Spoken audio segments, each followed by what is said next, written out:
Senhor, tende piedade de nós. Salvai-nos da escuridão. Ano 1350. Em uma cela de pedra, estreita e sufocante, em Roma, uma viúva sueca de 60 anos cai de joelhos. Suas mãos tremem, seu rosto perde a cor. O que ela acaba de presenciar, o que segundo seu testemunho, o próprio Cristo lhe mostrou, a perseguirá até seu último suspiro. E se você escuta isso sem se proteger com desculpas, deveria inquietar você também. Porque o que Brígida da Suécia viu naquela noite não foi uma visão de pagãos queimando.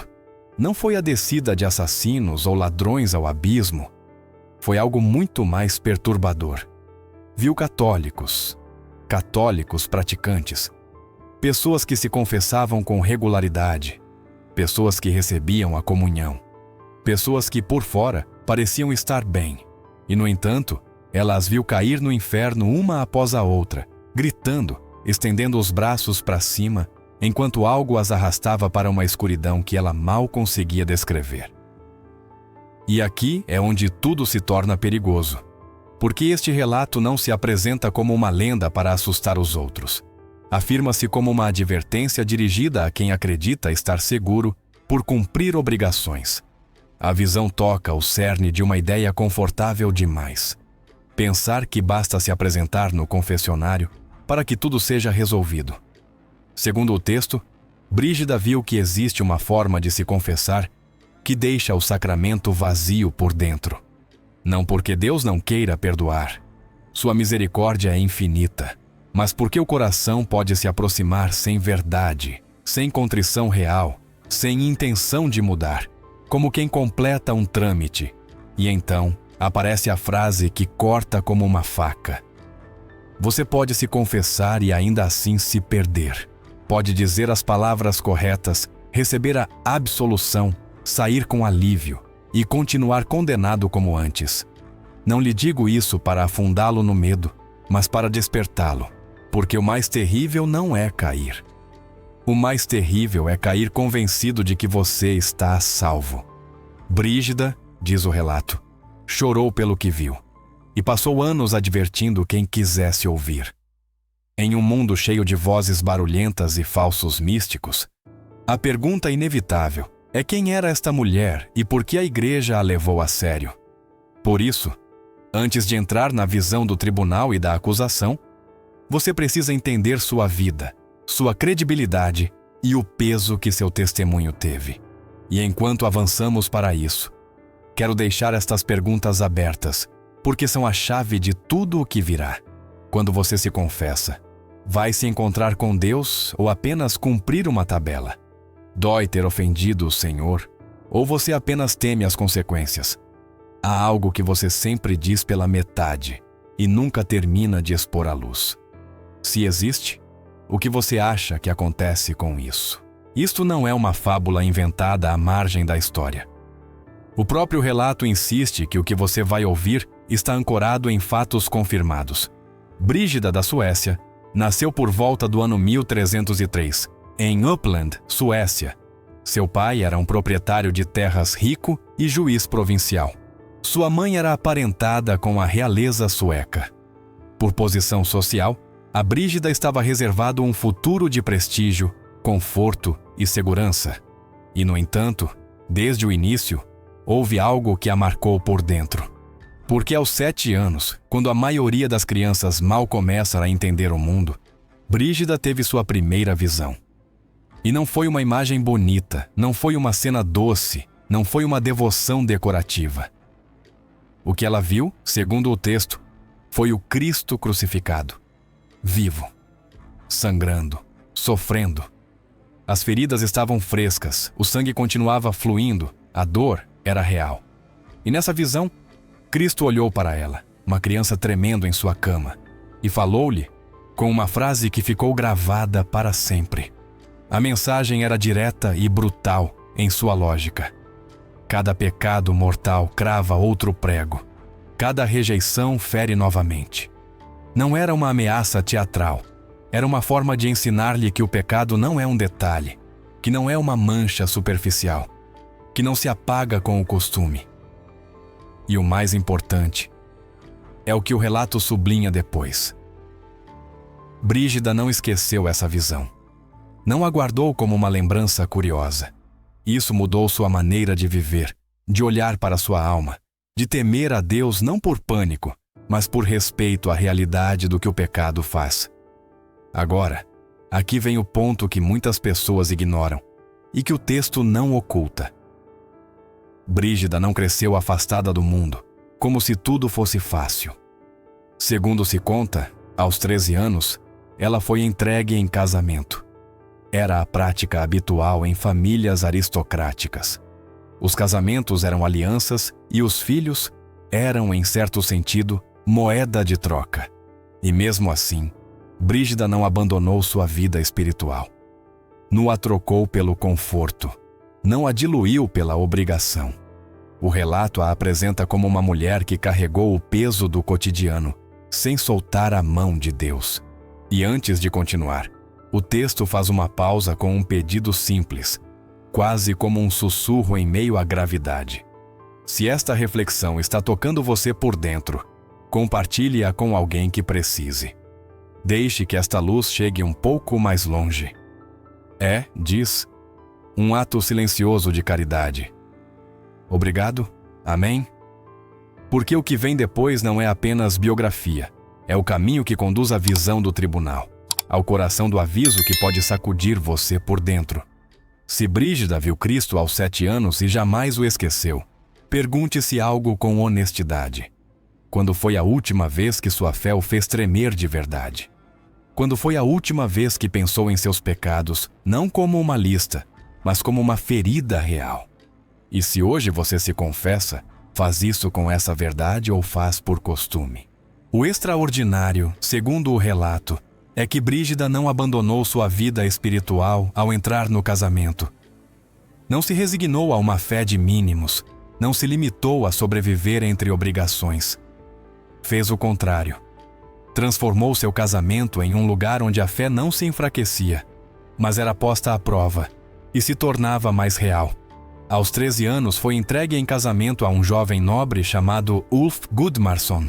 Era o normal nas famílias aristocráticas da época.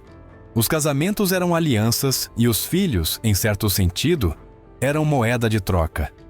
Brígida tinha pouca margem de escolha. Mas o texto insiste que o que aconteceu depois foi fora do comum. Ela e Ulf não se limitaram a conviver. Rezavam juntos, jejuavam juntos, falavam de teologia juntos. E em sua casa, diz o relato, a fé não era um adorno, era o ar que se respirava. Tiveram 8 filhos. 8. E isso não é apresentado como uma cifra para impressionar, mas como um dado de peso, porque criar 8 filhos exige paciência, renúncias, cansaço acumulado e uma fidelidade que não se vê de fora. Mesmo assim, o relato destaca um detalhe que as biografias costumam ressaltar com assombro. Durante anos, Brígida e Ulf viveram em continência completa. E quando os filhos já haviam crescido, fizeram votos privados de castidade sem deixarem de ser casados. Não era um gesto teatral, era uma decisão interior que exigia disciplina, acordo e uma vida ordenada ao redor de Deus. Depois fizeram uma peregrinação juntos a Santiago de Compostela. E o texto acrescenta algo decisivo. Planejavam entrar na vida religiosa juntos. Ou seja, sua história não caminhava para um final confortável, mas para uma entrega mais radical. Mas então veio o golpe. Ulf morreu em 1344. Brígida tinha 41 anos. E aqui o relato marca um antes e um depois. Porque a partir desse momento, a vida de Brígida muda de direção com uma violência espiritual que não deixa espaço para o morno. Se até então a fé tinha sido uma chama sustentada no cotidiano, agora se torna uma tempestade. E é inevitável que você se pergunte algo enquanto avança. Se esta mulher pôde viver uma fé tão exigente dentro do casamento, dentro da maternidade, dentro da rotina, que desculpa nos resta quando dizemos que não podemos mudar porque a vida é assim. E se eles, depois de anos, se atreveram a tomar decisões tão concretas por Deus, quais decisões você está evitando por medo de perder o conforto? que parte da sua vida de fé é real e que parte é apenas costume. Com a morte de Ulf em 1344, o relato marca um ponto de não retorno. Brígida tinha 41 anos e o que até então fora uma fé trabalhada no cotidiano transformou-se em questão de meses em uma experiência espiritual de uma intensidade que surpreendeu até quem a rodeava. Segundo o texto, as visões começaram a chegar com força, uma após a outra, como se o céu e o abismo se abrissem diante dela sem permissão para desviar o olhar. Cristo apareceu a ela. A Virgem Maria apareceu a ela. Apareceram-lhe santos e anjos, e de forma crucial também demônios. Não eram imagens vagas nem símbolos confortáveis. O relato insiste que Brígida foi levada a ver realidades que a maioria preferiria não imaginar. Foi-lhe mostrado o céu. Foi-lhe mostrado o inferno. Foi-lhe mostrado o purgatório. Foi-lhe mostrado o destino das almas depois da morte. E, além disso, foi-lhe mostrado o estado da igreja, incluindo a corrupção do clero, como uma ferida interna que não podia ser ocultada com cerimônias. E então chega uma ordem que muda o sentido de tudo. Não se tratava apenas de que ela visse. Foi-lhe ordenado escrevê-lo, colocar por escrito, deixar registrado, não para alimentar a curiosidade, mas para advertir, corrigir e despertar. Durante as 3 décadas seguintes, Brígida produziu uma obra enorme que o texto nomeia claramente: As Revelações Celestes, um conjunto massivo que abrange 8 livros e centenas de visões individuais. Não é um folheto, não é uma anedota solta, não é um boato repetido em voz baixa. É um corpo de textos amplo, sistemático e, por isso mesmo, impossível de descartar com um gesto de desprezo. O relato explica inclusive o processo. Brígida ditava estas revelações aos seus confessores em sueco, e depois eram traduzidas para o latim, para sua distribuição mais ampla. Este detalhe não está ali para decorar a história, mas para sublinhar algo que talvez você não tenha pensado. Se o que ela dizia circularia, seria lido, tocaria consciências, tinha que passar por filtros, por mãos formadas, por um idioma comum à igreja de seu tempo. Nada disso aparece como improvisação. E aqui o texto faz uma pausa para que você entenda o peso real do que está ouvindo. Porque na Igreja Católica, as revelações privadas não são aceitas levianamente. O relato diz isso sem rodeios. A Igreja é extremamente cautelosa.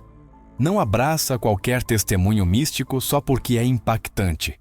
Na verdade, a maioria dos supostos visionários é ignorada, rejeitada ou condenada.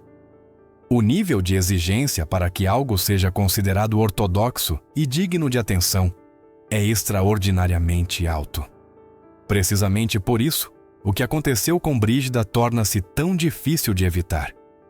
Segundo o texto, suas revelações foram examinadas por algumas das mentes teológicas mais proeminentes de sua época. Menciona-se um cardeal em particular, Juan de Torquemada, que produziu uma análise detalhada defendendo sua ortodoxia. Menciona-se também que o Concílio de Basileia investigou estes escritos.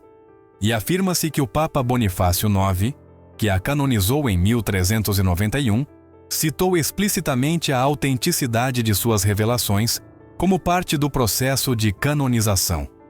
O relato reforça a ideia com firmeza. Isto não é uma lenda medieval obscura.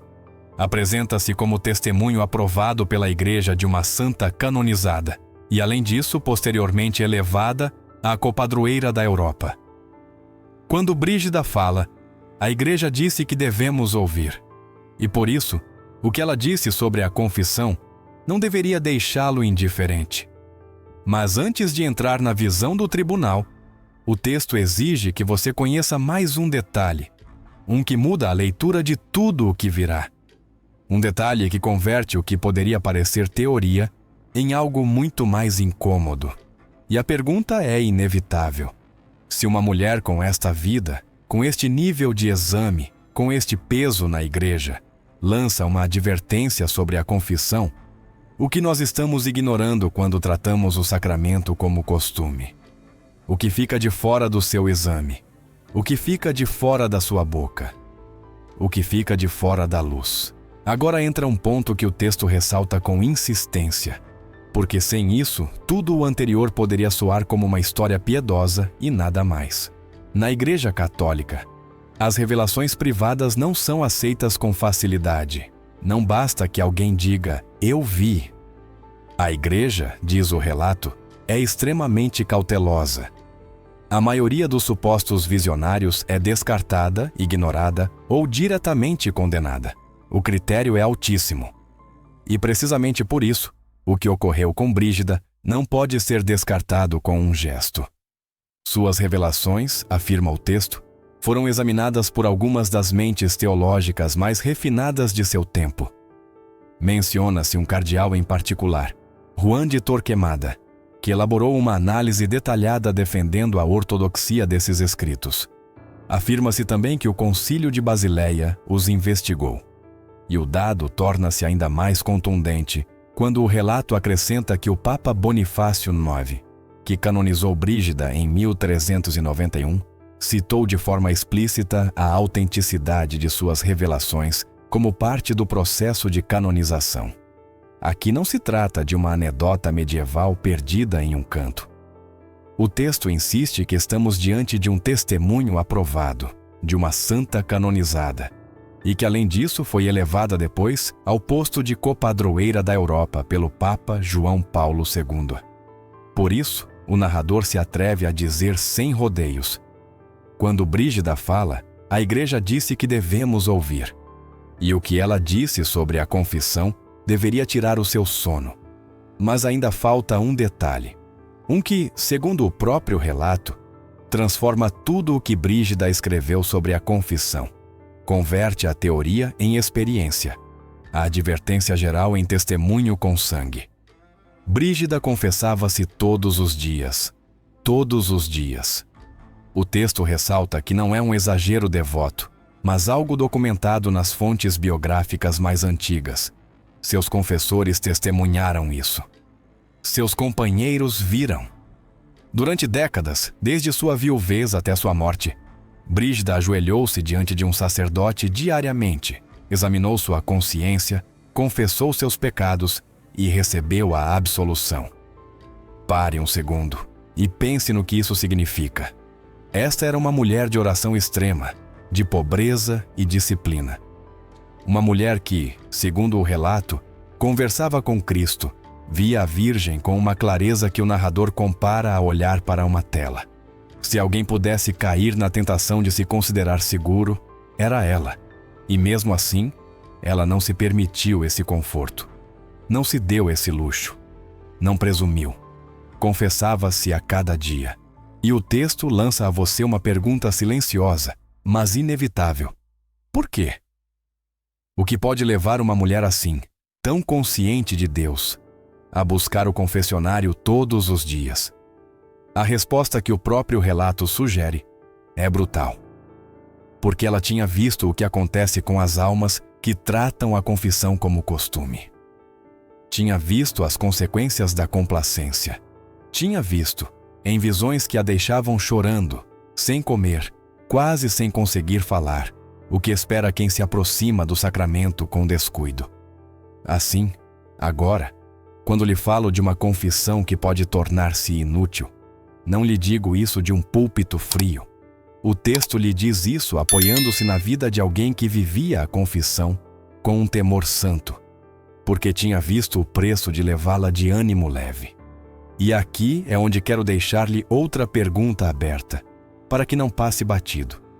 Se Brígida, com essa vida, com essa disciplina, com essa proximidade de Deus, não se permitiu a confiança fácil, o que nós estamos fazendo quando reduzimos a confissão a um trâmite?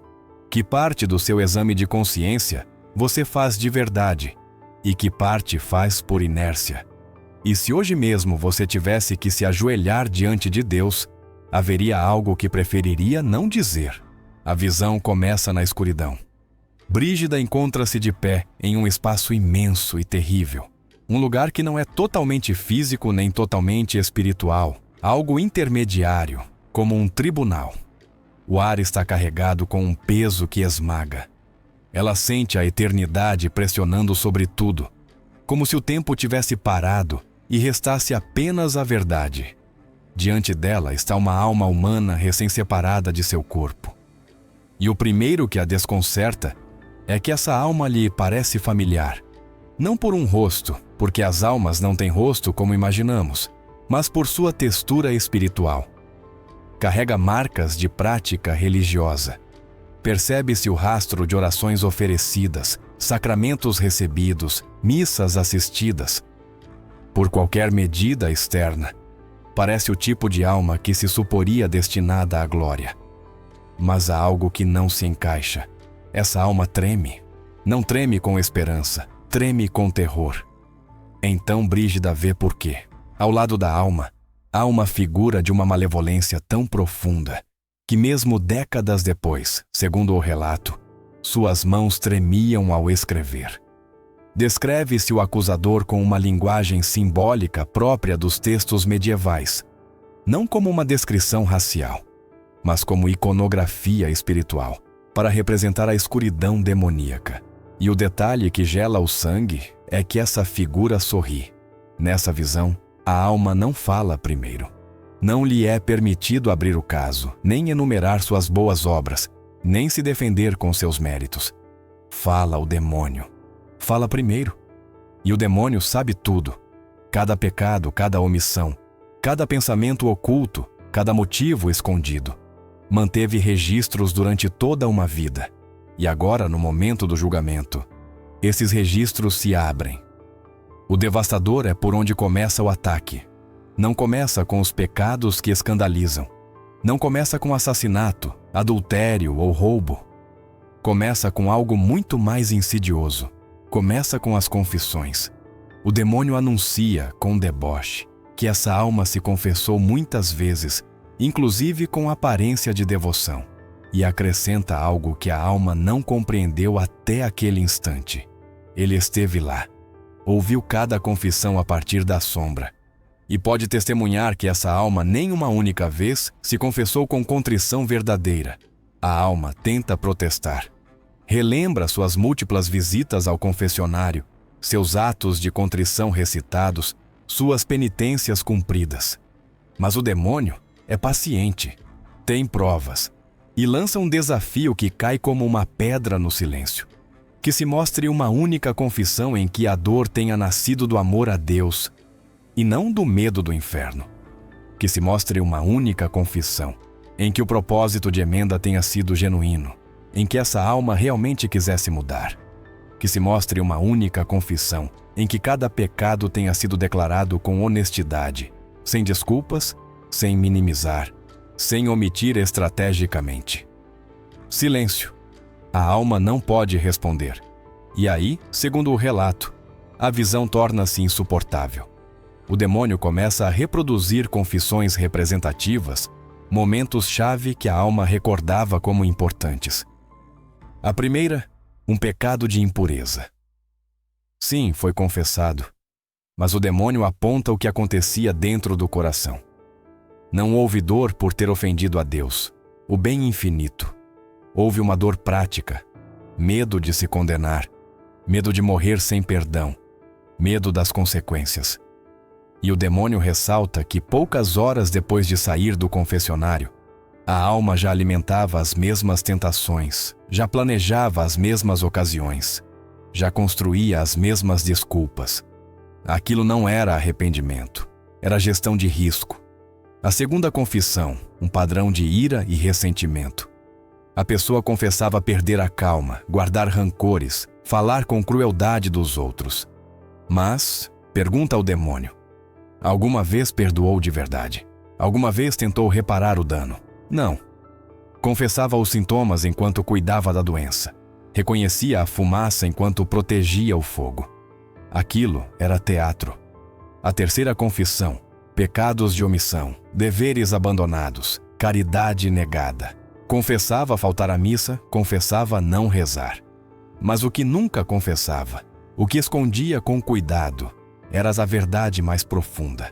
Anos atrás, essa alma decidira dar a Deus apenas o que fosse conveniente. Praticar uma fé que não custasse nada. Carregar o nome de católico sem carregar seu peso. Servia a 2 senhores e no fundo sabia qual amava. E aqui o relato crava a conclusão. As confissões não eram mentiras exatas. Os pecados mencionados eram reais, mas eram incompletas de uma forma que as esvaziava. Tinham a forma do sacramento sem sua substância. Seguiam o ritual, mas não alcançavam sua finalidade. E isso, na visão, tornava-as inúteis, como se a alma nunca tivesse confessado. Pior ainda, o texto chama-o pelo nome: sacrilégio. Confessar-se sem contrição, sem propósito verdadeiro de emenda, sem declaração honesta. Não apenas não tira o pecado, como acrescenta outro. Converte o sacramento da misericórdia em uma ofensa. Anos, décadas, uma vida de confissões assim amontoadas como uma torre de piedade falsa, prestes a desmoronar no abismo. E o mais terrível é que a alma não sabia. Acreditava estar em graça. Tinha cumprido externamente. Tinha seguido regras. Tinha feito gestos. Mas gestos não são conversão. E sem conversão não há salvação. Diga-me uma coisa e não responda rápido. Se o demônio não o acusasse por pecados espetaculares, mas por como você se confessa, o que ele encontraria? Que parte da sua confissão é verdade inteira e que parte é uma verdade editada?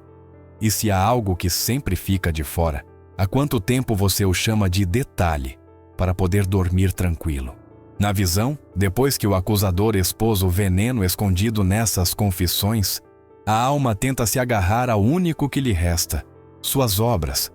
Recorda esmolas, recorda gestos de serviço, recorda orações, recorda que não era uma má pessoa. E durante alguns segundos, parece que essa defesa poderia sustentá-la, porque é assim que muita gente se tranquiliza em vida. Eu me confesso, faço o bem, cumpro, não sou pior do que os outros, com isso deveria bastar. Mas o relato corta essa esperança pela raiz. O demônio não nega que existissem obras. O que ele faz é atacar a intenção. Insiste que muitas dessas ações estavam misturadas com orgulho, com desejo de parecer justo, com uma busca silenciosa de reconhecimento ou com o simples alívio de sentir que se está compensando o que não se quer abandonar. Como se a vida espiritual fosse uma troca. Você peca de um lado, paga do outro e o saldo fica em 0. O texto assinala que esse foi o grande engano da alma. Não deixou que Deus tocasse a raiz, apenas cuidou da aparência. E aí aparece uma ideia que o relato repete de diferentes maneiras. O problema não é confessar pouco ou confessar muito. O problema é confessar sem verdade interior. Porque quando a confissão se torna rotina, o coração se acostuma a viver em vida dupla. Aprende-se a falar dos pecados sem odiá-los. Aprende-se a nomear o mal sem romper com ele. Aprende-se a pedir perdão sem mudar de direção. E então ocorre o pior. A pessoa já não sente alarme, já não se assusta, torna-se tranquila no pecado. Torna-se religiosa por fora e anestesiada por dentro. Nesse ponto, a visão torna-se um espelho incômodo. A alma se dá conta de que muitas vezes saiu do confessionário com uma sensação de paz que não vinha da graça, mas do simples fato de ter se descarregado. Como quando alguém fala para se aliviar, não para se transformar. E esse alívio falso, diz o relato, foi o veneno mais perigoso, porque a convenceu de que tudo estava bem enquanto se afundava. O texto insiste que isso não acontece de repente. Não é uma queda teatral em um único dia. É um deslizamento lento. Uma vida na que se pactua com o pecado. Uma vida na que se repete o mesmo padrão e se lhe dá outro nome. Uma vida na que se confessa para apagar o medo, não para acender o amor. E com o tempo, chega-se a um ponto em que já nem sequer se deseja mudar. Deseja-se apenas não ser castigado. E então o relato coloca uma imagem final, simples e devastadora. A alma no tribunal, descobre que não era um monstro. Era normal. Era a classe de católico que muitos considerariam bom. E justamente por isso sua condenação resulta tão terrível. Porque não se via chegar. Porque nunca acreditou que estava em perigo. Porque confundiu sacramentos com segurança automática. E confundiu costume com conversão. A partir daqui, o texto prepara-se para encerrar com uma advertência e uma esperança. Mas antes, passa por algo que muitos não querem ouvir. Fala de como se pode confessar corretamente por fora e ainda assim destruir o sacramento por dentro. Fala das armadilhas do inimigo, das desculpas mais comuns, desse pecado que sempre fica na sombra e que, se não for confessado com clareza, contamina todo o resto. E aqui, antes de seguir, quero deixar-lhe 2 perguntas abertas, porque são exatamente as que o relato provoca. Quando você se confessa, há algum pecado que sempre minimiza, que diz de forma suave, como se não tivesse gume. Há algo que você nunca confessa completamente por vergonha, por orgulho ou por medo de ser julgado. E se houver, já se perguntou alguma vez se todo o resto se torna inútil enquanto esse ponto permanece oculto. O relato não termina em desespero. Termina em um chamado urgente à verdade. Porque depois de mostrar o tribunal e a acusação, o texto muda o foco e leva você ao que realmente importa. Como evitar essa armadilha?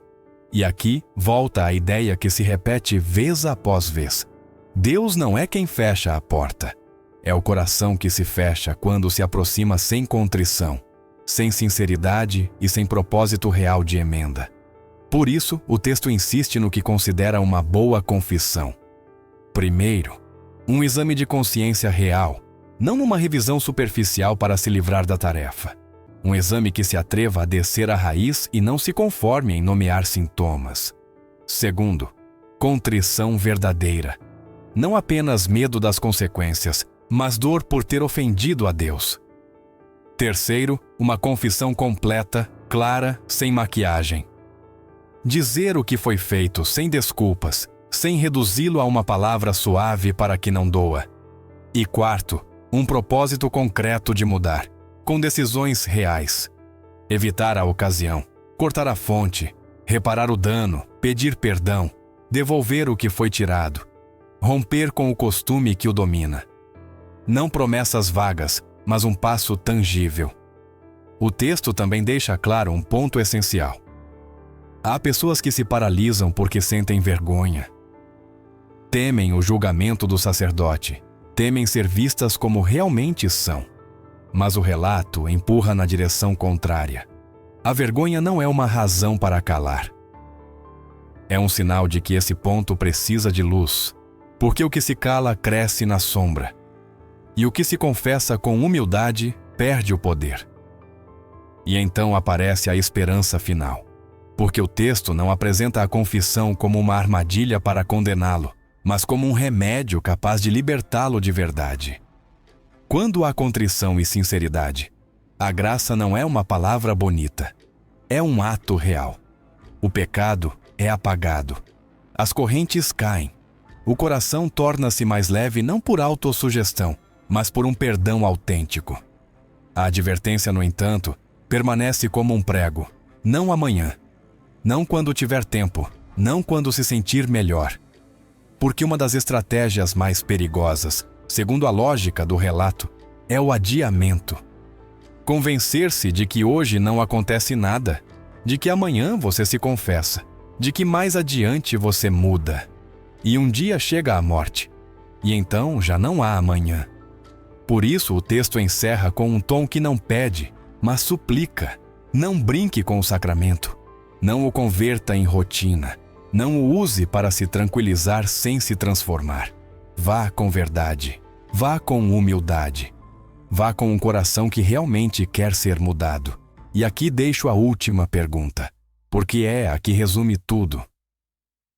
Se hoje sua vida terminasse, você estaria seguro de que sua última confissão foi uma confissão verdadeira? Disse tudo o que tinha a dizer. Quis mudar de verdade. ou apenas quis sentir-se em paz?